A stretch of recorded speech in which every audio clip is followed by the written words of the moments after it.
एक बार की बात है, एक देरानी और एक जेठानी थी, हमारी भाषा में कहें तो। माने एक सास की दो बहुएं। अब पुराने समय की बात है, वह चक्की पीस रही थी, उसमें आटा पीस रही थी चक्की में।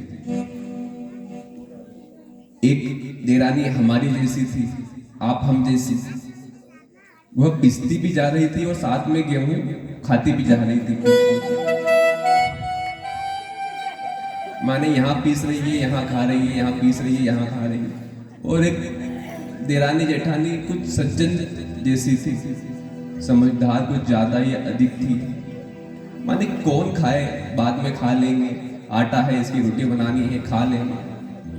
तब आटा तो पिसा गया कुछ समय बाद में, पिसते पिसते कुछ समय बीता, आटा पिसा गया। अब वह आटा लेकर बोरी बनाकर अपने सीट पर अपने घर की ओर लेके जा रही थी। तो बीच में एक कुत्ता मिला और संयोगवश उसी जब कुत्ता मिला तब आसपास कीचड़ भी था। कुत्ते ने अपने स्वभाववश कुछ आवाजें की। अब देरानी डर गई और हाथ से आटे की बोरी गिर गई, सारा आटा कीचड़ में। तो कबीरदास जी कहते हैं, आटो पड़ियो कीच में कछु नो आयो हाथ, पीसत पीसत चाबियो वही निभियो साथ। माने इस बात को यदि हम हमारे जीवन में उतारें तो हम कुछ समय बाद की इंतजार कर रहे हैं कि कुछ समय व्यय हो, उसके बाद में हम आए, उसके बाद में हम भक्ति शुरू करें, कुछ समय निकले।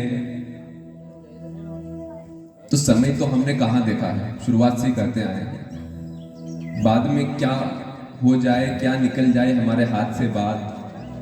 जिस प्रकार उस जेठानी के हाथ से वो आटे की पोटली गिर गई और जिसने चापते चापते, पीसते पीसते, चापते चापते खा लिया था, उसके हाथ में सब कुछ लग गया, उसका तो पेट वैसे ही भर चुका था।